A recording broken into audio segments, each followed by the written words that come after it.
La baja de las tasas en Estados Unidos, decidido por la Reserva Federal, se instaló en la conversación pública argentina desde el 31 de julio y queremos entender específicamente de qué se trata, qué impacto tiene en la economía global y en Argentina puntualmente.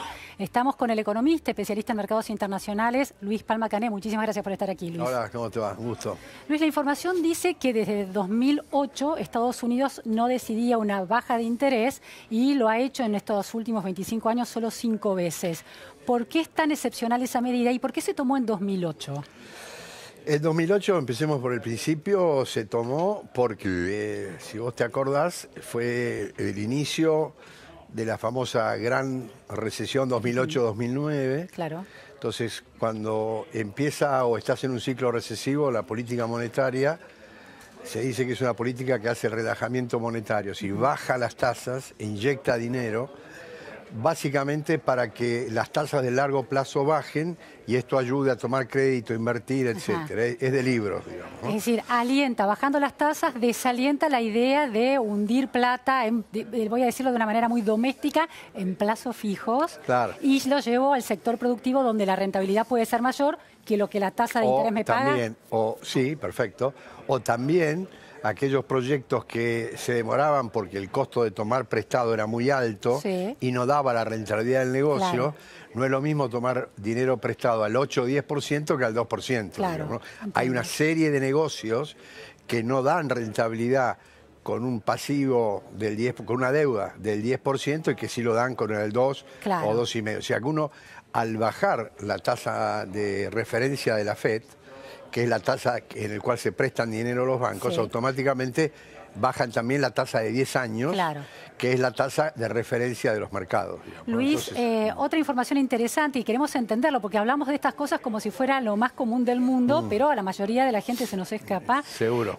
Una información decía también que lo había hecho también Alan Greenspan en el año 95 o 96 y 97 en un ciclo expansivo y que es muy inusual que las tasas se bajen en un ciclo expansivo de crecimiento de la economía. ¿Por qué es tan inusual eso? Bueno, precisamente porque uno, haciendo política monetaria, la ortodoxia indica que vos tenés que bajar la tasa cuando ya estás prácticamente en recesión, cuando los indicadores te van marcando que el nivel de empleo baja, que el consumo baja, claro, que la inversión baja. Eso es lo ortodoxo. Esa es la lógica, claro. La lógica. Ahora, lo mismo que cuando estás al revés, subís la tasa. Sí. Digamos, ¿no? Cuando ves que la economía está explotando, claro, para evitar la inflación que te genera el crecimiento rápido.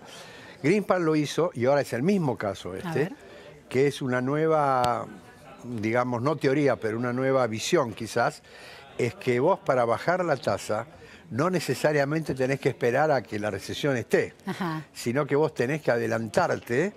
Y si vos prevés que viene una recesión dentro de 6 meses, 9 meses, es mejor bajarla antes, claro, porque te ayuda a salir más rápido. Claro. Pero el peligro de anticiparse es si te equivocás al pronóstico.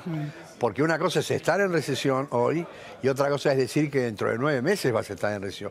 Porque si te equivocaste, al bajar la tasa, la economía va a seguir creciendo mucho más de lo que está creciendo ahora y entras en un peligro de inflación. Sí. ¿Por qué estás con peligro de inflación?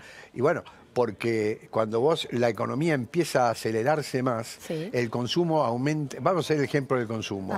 Llega un momento que si el consumo aumenta mucho, la cantidad que se ofrece para que la gente pueda satisfacer su demanda, no encaja con la cantidad que la gente pide. La cantidad de demanda, vamos a suponer de heladeras. Entonces, vos tenés una capacidad de producción de 100 heladeras. Entonces, cuando la economía empieza a crecer demasiado fuerte, puede pasar que la cantidad demandada de heladeras pase el nivel de 100.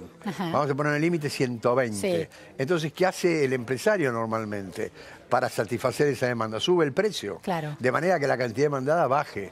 Pero vos ya tenés el efecto de inflación. Claro, entiendo. Entonces, cuidado, que es más fácil bajar la tasa cuando vos estás en recesión que lo que hizo ahora la FED ayer, que es bajar la tasa, al igual que hizo Greenspan allá a mediados del 90, previendo que va a haber una inflación, una recesión. Es muy difícil. Bueno, el gran tema ahí es la autonomía de la FED respecto de la política económica de Trump.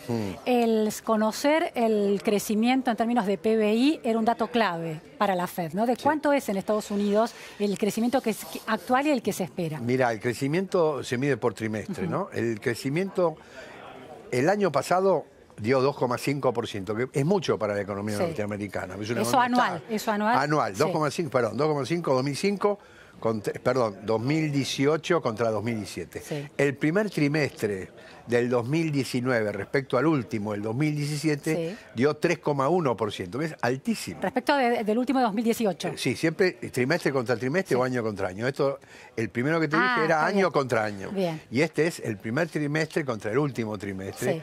Y ahora el que salió la semana pasada fue el segundo trimestre con respecto al primero. Y ahí en vez de crecer el 3,1 creció el 2,5. Se está frenando. Lo cual, claro, implicó una desaceleración, si vos querés, y eso es lo que de alguna manera impulsó a la FED a adelantarse, a decir, cuidado que puede venir una recesión más grande. Y con respecto a lo que decís de Trump, Trump es un personaje nefasto para la economía de Estados Unidos y para la economía del mundo, y si tenemos tiempo vamos a hablar de lo que hizo ayer con el conflicto con China. Voy a leer el tuit de Trump en relación a la baja de las tasas. Lo que el mercado quería escuchar de Jay Powell y la Reserva Federal era que este era el comienzo de un ciclo de reducción de tasas prolongado y agresivo que ayudaría a mantener el ritmo de China, la Unión Europea y otros países del mundo. Como suele suceder, Powell nos defraudó, dijo Trump. Trump ahí peca de ignorante o de mala fe, o de las dos cosas. Porque de mala fe y de, digamos, un enfoque político que es totalmente equivocado. Si hay una virtud que tiene la FED en Estados Unidos es la total independencia que tiene del Poder Ejecutivo. Y Trump arrasó ese concepto porque llegó a decir que la economía de Estados Unidos no crecía lo suficiente por culpa de Powell y llegó a afirmar que todos los tipos de la FED eran locos.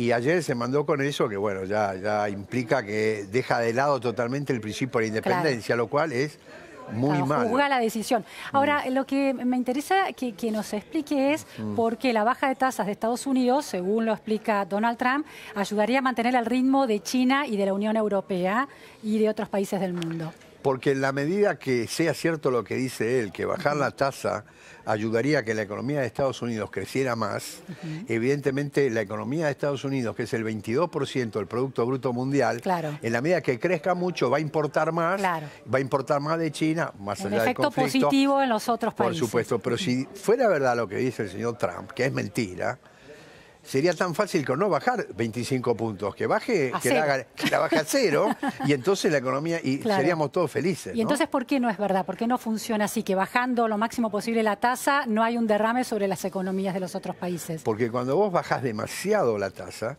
tenés el peligro de que si en un corto plazo, en un cortísimo plazo, 6 meses, la economía empiece a girar un poco más fuerte, porque si vos estás por tomar un préstamo al 4% y te lo bajan a 0, es probable que lo tomes. Pero ahí empieza a pasar lo que te dije antes. Si la gente demanda más en ese corto plazo de lo que la oferta puede reaccionar, tenés inflación y caes en una recesión. Digamos, ¿no? Ahora, también la explicación de la tasa de bajas de interés en Estados Unidos remite a la búsqueda de una inflación del 2%. Necesitan subir la inflación. ¿Cómo se explica eso? Se explica porque el objetivo de la FED, que es la autoridad monetaria de Estados Unidos, es básicamente conservar el pleno empleo con estabilidad de precios. Ahora, lo que vos bien decís, el que no está en el tema dice, pero ¿cómo? Si hace estabilidad de precios y persigue un objetivo del 2% de inflación. Porque 2% de inflación anual es estabilidad de precios. Lo que no es estabilidad de precios es lo que tenemos acá, digamos, ¿no? Entonces, ¿por qué persigue el 2%? Porque hoy la tiene en 1,20, 1,25. Pero cuando vos tenés la tasa muy baja, el que toma préstamos al 7-8% le genera una tasa de interés real. Vale decir, la diferencia entre la tasa de interés que paga y la inflación, que le cuesta carísimo. Entonces, en algún momento entras en recesión de nuevo. Vale decir que uno de los motivos que precisamente que persigue la FED es que esa tasa de inflación suba un poco para que la tasa de interés real Claro. O sea, el costo real que vos pagás descontada de inflación sea razonable para que la economía no caiga en un pozo. Claro. ¿no? O sea, hay toda una serie de variables que juegan a favor y en contra. Sí, sí, uno sueña con una inflación cero, pero eso no es positivo para los países. No, inflación cero, claro. Primero que no existe. No existe, pero y si existiera, no es Japón bueno. Japón tiene ese problema, ¿no? De deflación, estancado. Japón tiene claro. menos 0,2. Claro, deflación. Eso es gravísimo, sí. Porque la deflación te hace que la tasa de interés real sea mucho mayor todavía que si la tenés baja, pero lo más grave es que, ¿por qué tiene deflación Japón? Porque la gente es al revés, demanda menos de lo que se ofrece. Claro. Entonces caes necesariamente en una recesión muy fuerte o un estancamiento como tiene Japón hace 20 años. Claro. ¿No? Luis, bueno, está esta situación en Estados Unidos. ¿Cómo impacta en Argentina? ¿Es una buena noticia para la Argentina esta baja de la tasa de interés? Sí, sacando de lado todo lo que dijimos antes, todo lo que sea una baja de interés en Estados Unidos es bueno para los países emergentes en general y la Argentina en particular. ¿Por qué? Vamos a la Argentina, que es más fácil. Porque la Argentina debe 300.000 millones de dólares. Hoy, si emite Argentina un bono de deuda a 10 años, que es el referente mundial, tiene que pagar un 10% de tasa de interés, que es el 2% comparativo de la FED más 8 puntos. Ese famoso riesgo país, 800 puntos. ¿No?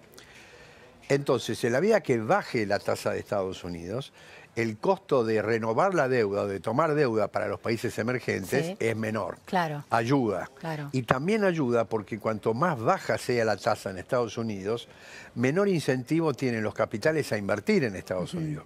Porque no es lo mismo que la tasa en el límite de Estados Unidos fuera el 8%, entonces la gente dice, al 8%... me quedo acá, este país sólido que me da esta rentabilidad. No voy a la Argentina con todo respeto. Entonces, cuando baja la tasa de interés de Estados Unidos, baja la tasa que te pagan en Estados Unidos, obviamente. Claro. Quiere decir que hay más dinero circulando en el mundo buscando un destino. Claro, la gente dice, no, hasta 2,5 voy, pero a 1,70 no. Ahora, busco una parte en aquellos países que tienen más rendimiento, entre ellos la Argentina. Bien, pero esa baja de la tasa de interés en Estados Unidos que de alguna manera, entre comillas, expulsa los capitales que están buscando una ganancia, hace que a Argentina lleguen capitales golondrinas que buscan una alta rentabilidad en poco tiempo o capitales que quieren invertir y correr riesgos en Argentina. Está bien, la pregunta la verdad que son dos cosas distintas, ¿no? Lo que mueve rápidamente es el capital financiero. ¿Ese es golondrina o es...? Es golondrina. Es golondrina. Es golondrina, pero se puede evitar la golondrina poniendo un mínimo plazo de que estén adentro, digamos eso. ¿Está regulado la Argentina en ese sentido? No, yo creo que es un error, pero bueno, cada uno tiene su opinión. Yo prefiero que entre capital, aunque sea golondrina, lo dejo un año. Es muy fácil, le pones al que entra y se va antes del año, tiene un impuesto del 30%, con lo cual... No va a entrar a menos de un año. Lo que también es cierto que el riesgo para un capital extranjero de un año es menor que 60 días. ¿No es cierto? Entonces, claro. El que vos decís, la inversión real a corto plazo no se modifica para nada. Exacto. Porque quien tiene un proyecto no va a definir porque es 2 o 2,25. Digamos, ¿no? Y esta idea de la lluvia de inversiones que el gobierno esperó y no se terminó de concretar, por lo menos en las magnitudes que planteaba al inicio de la gestión, ¿puede reactivarse con esta nueva geopolítica económica con una tasa de interés baja en Estados Unidos? Digamos que el escenario va a ser más favorable, pero no van a llegar inversiones a la Argentina en tanto y cuanto la Argentina siga con una inflación del 40-50%, en tanto y cuanto siga la incertidumbre política, esto es en el corto plazo, y en tanto y cuanto no se solucione de una vez por todas o no se lleven a cabo las reformas estructurales que necesita este país, que son la reforma laboral, la reforma previsional y la reforma fiscal. O sea, las inversiones extranjeras no llegan a un país por el deseo que tenga el país de que lleguen. Ni por la baja de tasas en Estados Unidos. No, llegan porque la primera condición es que vos tengas un país estable jurídicamente, laboral, previsional y fiscal. Argentina eso hoy no lo tiene. Entonces, lo que vos me preguntás de si es mejor para la Argentina que baje la tasa, te digo que sí. Es condición, si vos querés, necesaria. O suficiente, pero no necesaria y suficiente. Claro, absolutamente. Claro. Entonces, hay mucho una expresión de deseo, ¿no? Va a haber una lluvia de dólares. ¿Te acordás de otra frase célebre del primer ministro de Economía que dijo... la primavera vienen los brotes, ¿no? Bajemos el gasto, total, si vamos a crecer. Claro. Y bueno, y ahí estamos donde estamos, ¿no? Que haciendo un esfuerzo sideral hoy, recién, después del acuerdo con el fondo, de meter la mano fuerte en el déficit, ¿no? Claro. Luis, hablaba del impacto que puede tener la inestabilidad preelectoral o electoral en la Argentina. Se vio subir el dólar y el riesgo país en los últimos días. ¿Eso puede tener que ver con algunas declaraciones, por ejemplo, del precandidato presidencial Alberto Fernández en relación a las LELIQ, la baja de tasas de interés de las LELIQ, o en relación a este augurio, esta posibilidad de que de ganar la fórmula Fernández en diciembre, el dólar tenga que subir? Yo creo que hay una serie de razones, ¿no? La primera es que hace unos días que el dólar en el mundo se está fortaleciendo. Uno no puede escapar. Hoy el real bajó 1,2% y el peso un 0,6%. O sea, claro, que dentro de todo estamos bien. A la gente le importa 3 pepinos lo que pase afuera, pero bueno, sí. uno tiene que explicarlo. El segundo tema es que la incertidumbre política, que cada vez es mayor, lleva a que la gente tienda a salir de los pesos y comprar dólares como refugio por lo que pudiera pasar.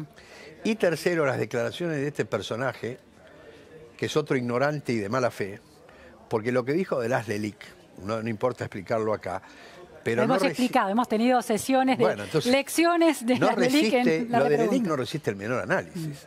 Lo que pasa que como esta gente es populista de raíz, esa frase como que voy a dejar de pagar los intereses de la LELIQ y con eso voy a pagar los remedios de los jubilados. Sí, ya entendimos que eso no funciona de esa manera. Pero la gente, el 90% de la gente lo cree. Son frases populistas, digamos. Pero esas frases que para cierto electorado pueden sonar razonables, pero pero en términos de conceptualizaciones económicas son equivocadas.